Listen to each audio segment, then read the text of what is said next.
through a narrow gorge of 7 meters before crashing down as it flows back to Egypt and to the Mediterranean Sea. Yeah, so you need to create something around a destination. You're selling an experience. Yes, Maction Falls is the biggest. So what's special about it? Tell them a story. Most of our clients are they're taken by emotions. Yeah, emotions sells travel more than any other. The other day I was reading something about Rubalika Safari Lodge shared something about how they had a community walk, and it really translated into a child being helped to create an anus. Yeah, a child didn't have an anus, but it all started from a community that ran to these tourists and told a different story about their community, about their setting, and about how they live. Guys, we're not going to only sell attractions. Can we sell emotions as well? Can we sell emotions as well? Most people are moved by emotions. Can we tell a story? We can tell a better story. We can tell a sad story. All stories are not better. All stories are not nice to be sold. All stories can sell and can become something. So when you go to our 6 bulletin, we're saying we're going to have cross-cultural communication. This is very important. Yeah, tourists come from different cultures. We need to understand that we're dealing with different cultures. I was telling someone about we have very many languages in Uganda. That gives us different cultures. Yeah.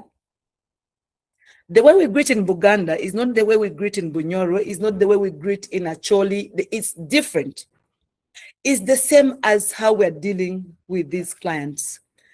When you're greeting in German, it's different. French is different. Swahili is different. Everything is different. Can we communicate in a different way and according to the group we're talking to? If the Europeans, travelers from Europe, often appreciate punctuality, you need to be on point with Europeans. They don't need to be taken around circles. When you're dealing with Americans, Americans are very appreciative and they're friendly. So you bring in the sense of humor out of them. These are Americans. Yeah, they want to be friendly. They want to talk about something. They want to do something that is really, you know, that is more touching than any other. Yeah, when you travel dealing with Asians, men, you all know Asians want value for their money. Indians will drain you to the last bit. They will be budget, but trust me, they want luxury on that budget. Yeah. So you need to know your clientele. You need to know how do they behave, what do they want. Yeah. So always have that respect with the cultural difference. Yeah.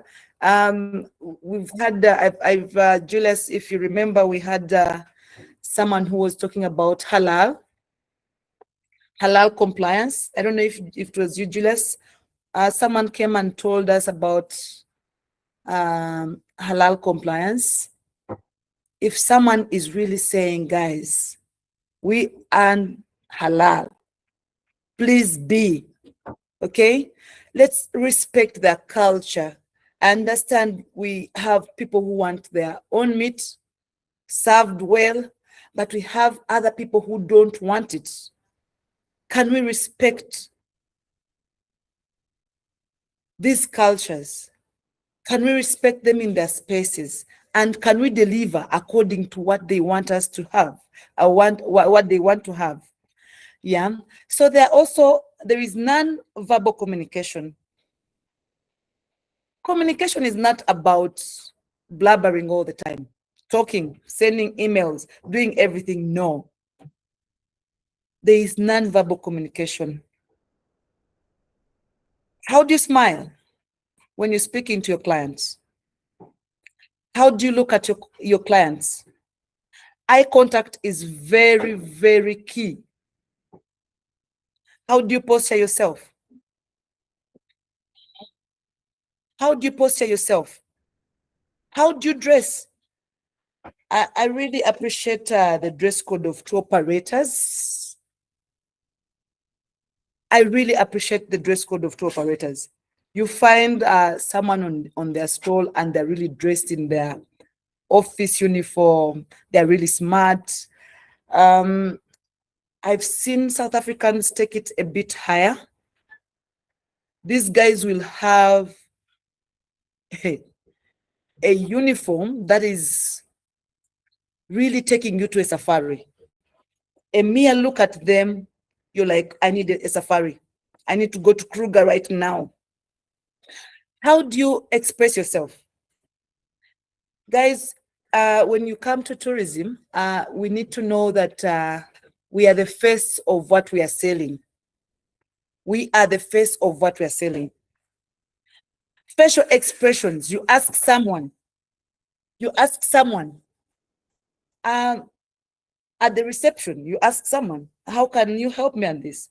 Someone is gloomy, someone is so annoyed, as if you've punched them, as if you did something to them, and you're just nearly asking them something simple. So we need to have this verbal communication on point. Someone tells me I have a nice smile. So I don't know about that, but someone tells me I have a nice smile. After knowing I have a nice smile, you never come to my stall and I don't smile at you. That is the first thing I do. This is the first weapon I use. Because I've been told I have a nice smile. I have to use it to win clients. What's your best? What can you do? Can you look at someone?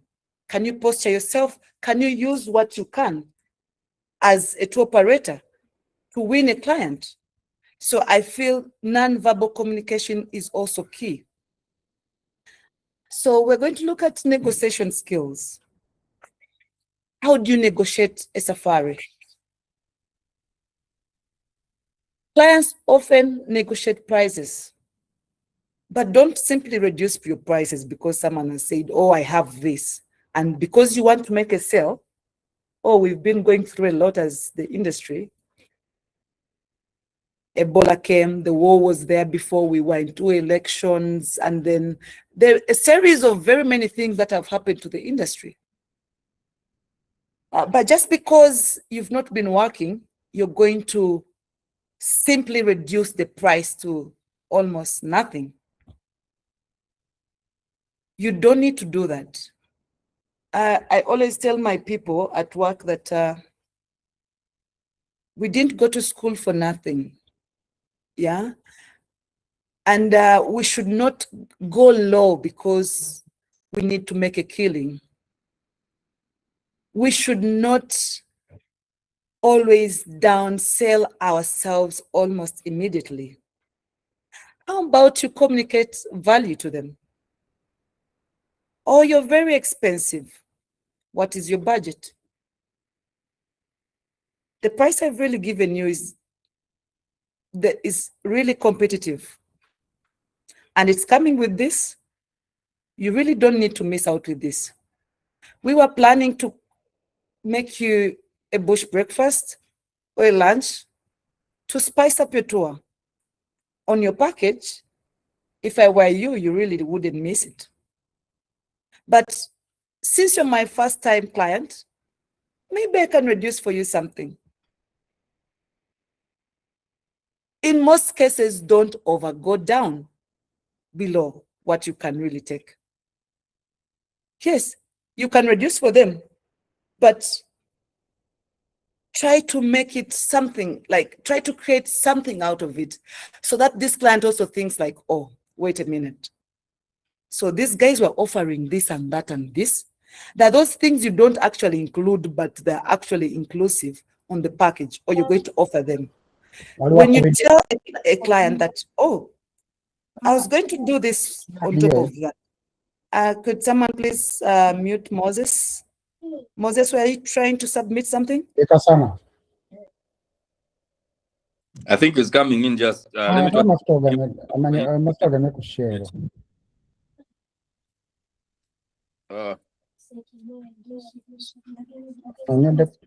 Kindly mute Moses. I'm looking for Moses to mute him. Let me try to see if I can mute him from here.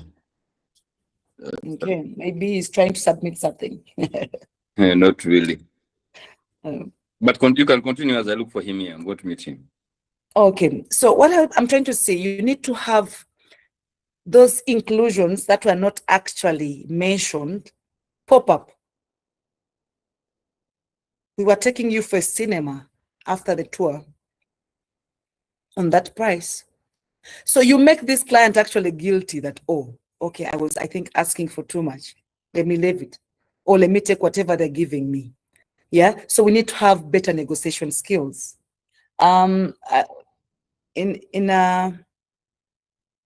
never used to know how to negotiate, yeah? And I would send someone who knows exactly how to do it. So this time around, I said, no, I think I need to go with you. And I see how you do it. So friends, this guy is a professional at negotiating, yeah? This guy takes you, if you're going to buy a shoe over 100K, he starts negotiating at 20K. I felt guilty, like there's no way that can be 20K. Like in your heart of all hearts, you know, this cannot be sold at this amount. And this guy really negotiates until it's almost 3/4 of the price, and he's given that. There are those clients you're going to find that are really going to negotiate their lives, yeah?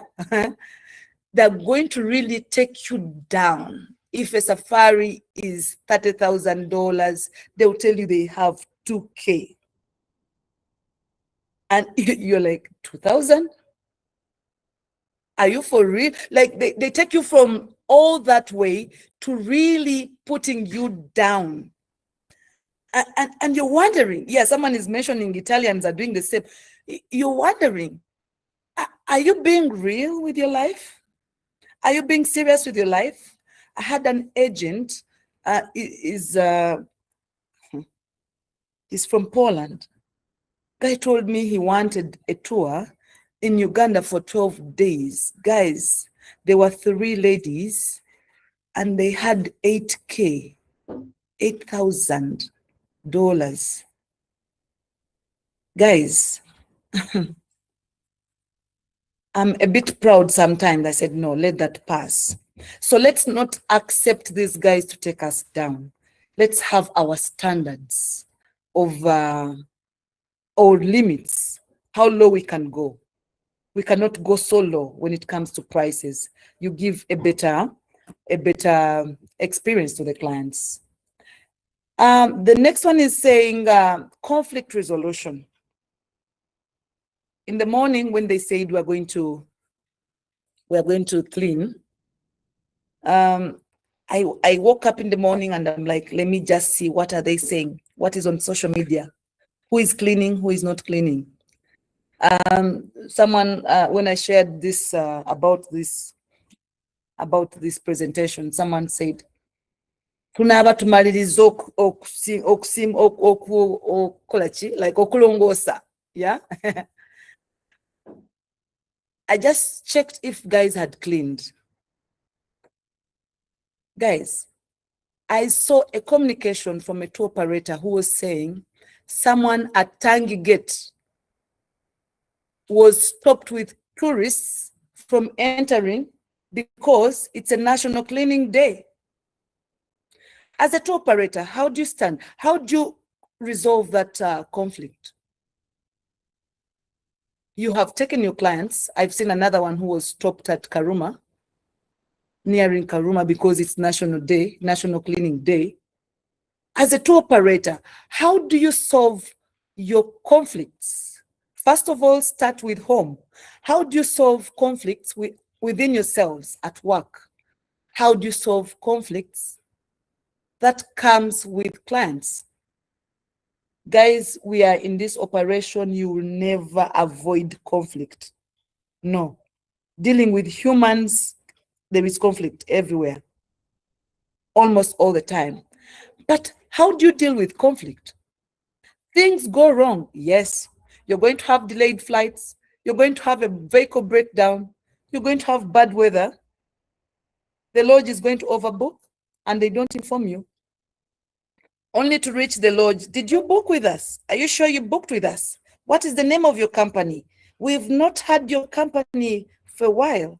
Book with us. And yet you booked with them. How do you solve these conflicts? How do you communicate that there is a problem to your clients? How do you communicate to them? So in most cases, you need to first calm these guys down. I really understand your frustration, but the driver will be here shortly. Oh, this happened because of this and this. Can you offer a solution? Can you offer an option to these clients? Can you also follow up? Is there anything I can help to assist? I'll still refer to these clients who were abandoned in Rwanda and were picked up. Guys, I don't know how I can say it, but conflict resolution is very key. This tour operator basically dumped tourists in Rwanda with no driver. Guys, there are some things as tour operators we do that are really not humane enough. Yeah, you've taken someone's money, try to deliver. So someone has dumped a client somewhere and they're not ready to explain why they've dumped them. And if they're indeed going to help them out of whatever they've put them up for, can you try to give an option? Oh, I had planned for a Land Cruiser, but unfortunately, the Land Cruiser has broken down. Can we use a drone for today as I look for ways to get another car? The hotel is overbooked, but there is one room. Do you mind sharing? As we look for options tomorrow, it's already late.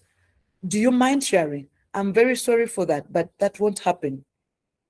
And when this happens, please, can you try to do something extra for your clients, at least to make them forget about what happened? If rooms were overbooked and you've made these two people sleep together in one room, tomorrow, can you pay for a spa? You can pay for a spa. That won't kill you. As a hotel, can you offer them a massage, a spa on you? Oh, we are very sorry, our guests, but we regret the inconveniences we really took you through. But we are offering you a spa. Once you're free, come through. Our girls will be waiting. Trust me, they will forget. I was at Zambia River Lodge with clients, and they complained that they didn't sleep well. Their room had something, and they had complained to the person in charge, and it was not worked on. And when it was not worked on, this Indian was told in the morning that actually they had something that was not worked on. Do you know what this Indian said? Oh, there is zip lining. Do you mind going for a zip lining? Trust me, these guys were so excited. A few people are really excited to go for zip lining because of heights or because of their own issues. But the mere fact that someone has offered it for free excites people and they forget about whatever they had complained about. So conflict resolution and how we get to do with it is really key. So we're going to have a persuasive selling. This is another form of communication. So selling is helping people make decisions. Focus on benefits rather than the features. Instead of the lodge has a swimming pool, you can say after a very long day of going out trekking, you can relax by the poolside while enjoying the spectacular views. Guys, I always, I don't know, maybe I'm not traveled well, but there is a way that thick forest changes my mind. I feel like, can I stay here for another week? That place is cold, but a view of that thick forest, trust me, is different. So what are you giving extra to the clients? Is it a swimming pool? To me, I really feel a swimming pool is normal. But when you add something like there are birds that come around, there are monkeys that actually come around. I don't know if I'm the only person who enjoys seeing lizards. The different lizards you see, I really don't know their names and the types and what, but sometimes you sit somewhere and you see a different color of a lizard you've never seen in your life when you're in the wild. How about telling people about something extra than the normal classic attractions we sell to these people? I enjoy butterflies. You are in a place and all of a sudden you see different butterflies coming around. Can you persuade your clients to buy that package because there is something else they'll see? On your way, you may see this. On your way, you might have this. Can you persuade them more from the normal classic safaris or attractions? Can you add in something that will actually make them that, oh, I can buy this. Oh, really? We can have this? Oh, we can also see this? Oh, let me take that. We need to have more persuasive skills to sell the package. Tujubise, you know? What about these things, yeah? I feel we can pump up something, yeah? We're going to go to the digital communication. Wow, I think this is the most trending right now. I keep telling guys, very analog. Today, I'll be very consistent on WhatsApp. Tomorrow, I'll be very consistent on Twitter. Tomorrow, I'll post very many things on Instagram. The other day, I'll post this. But how eloquent are we with digital communication? I met an agent in Magical Kenya, a French agent, and I send emails. Guys, I think most of you send emails to people and they don't respond to emails.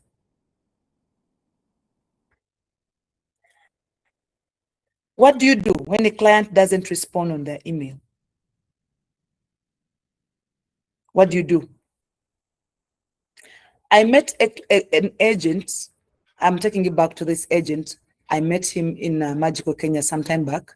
And this guy, I had sent him emails several times and he never responded, but the emails always went through. I met him in Berlin. I'm like, yo, guy, I've been sending you emails. What's up? As you're not responding to my emails. Guy showed me his email inbox and he told me, I don't read emails because there are quite many. What do you read then? Please WhatsApp me. Guys, you WhatsApp this guy in a minute, he's responding you. Email him, he will take years. And I believe most of us are facing the same challenge, that actually the people we send emails, they don't respond to emails. But we need to acquaint ourselves with this digital era. We need to be very, how can I say it? We need to have digitalization at the fingertips. How are you using WhatsApp for your own benefit as a tour operator? How are you using Facebook Instagram, LinkedIn. How are we using these digital platforms for our own benefits? How do we respond anyway? Can we avoid using slangs when we're responding? WhatsApp, you put a TSAP, WhatsApp. Your guy, WhatsApp. We're in a generation of the Gen Z's men. These guys will will use language you don't understand. But are they the right people to communicate? If they're the ones you're using, have you guided them on how they're going to communicate? Joshua, you're on this platform, on this webinar or training, is my colleague at work. Yesterday, I really insisted you need to join this training because I keep telling him on how to respond to the clients. If you're speaking to Afreek, most people know Anne, but Anne is not the only person in Afreek. There is Martha, there is Pascal, there is Joshua, there is any other person. Don't say, oh, Afreek, oh, she said she's going to be there tomorrow. No, Afreek is not a she. Afreek is not a he. How do we communicate on these platforms? We need to know, how do we communicate on these platforms? We have WhatsApp statuses. We also need to know what we post on our statuses. We need to know on how and what to post on our social medias. We've been having Ebola going around. You find people spreading rumors about Ebola. The other day, someone just posted that we've been cleared, the last person has been cleared from hospital. Then a gentleman from Arua posts that 100 guys have been in contact with Ebola guys from Congo. And he's really showing us how he is, he's very concerned about Ebola. But then, as tour operators, we are busy forwarding this thing. Guys, we've really been hit enough. I don't see any sane tour operator forwarding these things again of how we've been hit with Ebola. Again, someone has just communicated that we've discharged our last person from hospital. Can we stop spreading these things? We are the ones spreading them. If 100 people have been in contact, can we keep quiet? Yes, the ministry is going to handle it. Can we stop forwarding these things to different groups? You're forwarding these things to different WhatsApp groups. They're the same people who are forwarding it to the clients. No one is coming to Uganda because of these things we're doing. There are very many killings around. There are very many killings everywhere, but governments and different stakeholders are starting up. We can just use an example of Rwanda. Rwanda is the most closest to Congo. Man, these guys don't know about Ebola. But we know, Ugandans, we know about Ebola, like our lives depend on it. But who is spreading these rumors? It's us. It's us, man. It's us spreading these rumors. We have just discharged our last Ebola sick person. Then another person who is in charge of Arua, Sidri, what, is saying 100 people have been in contact. Why are you bothering us with 100 people? Can you channel this information to the right people? To the Ministry of Health, not us. How are we using these digital platforms to help us as a nation, as young people, as tour operators? How best are we using these digital platforms to better ourselves?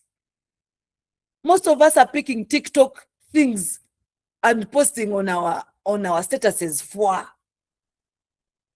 When I come on your status and I check what you've posted, I'm wondering, what's your intention? So most clients, before they come to you, they first gatekeep. Gatekeeping is very key for their own good as well, yeah? They're going to come in and say, but what does Anne do? What does she post? What is her life like? What is she talking about tourism?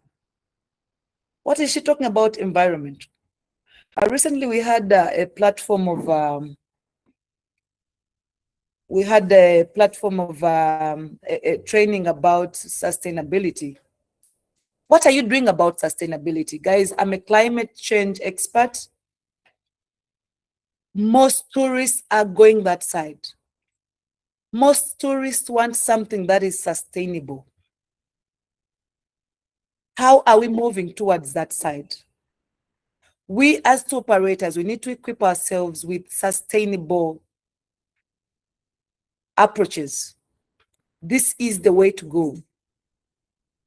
This is the way to go. So another one we're going, I think it's almost our second last. I hope we are at the same page. And please keep those questions coming through if you have them. I'll be here to answer one or two or whatever there'll be. So, on our next thing is how do we present ourselves? Thank you, guys. How do we present ourselves as a tour operator? We've already talked about this. I don't know how many people are having interns in their offices.